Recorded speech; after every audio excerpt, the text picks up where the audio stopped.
Salom, men ismim Laziza. Men Bilimjon xususiy maktabda o'qiyman.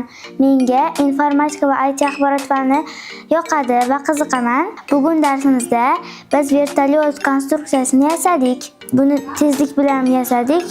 Farzona ikkalamiz birinchi bo'lib yasaganimiz uchun a'lo baho oldik. Biz birinchi bo'lishimizning sababi biz avvalo loyihamiz maketini ko'zdan kechirib chiqdik. Bizga robototexnika darsidan Jamshid ustoz ta'lim beradi. Ustozimiz bizning barcha savollarimizga javob beradi va bizni qo'llab-quvvatlaydi. Biz robototexnika darsida turli xil loyihalarni amalga oshirib, tajribamizni oshirib kelyapmiz. Siz ham robototexnika darsiga qiziqasizmi? Siz qaysi maketlarni yasagansiz?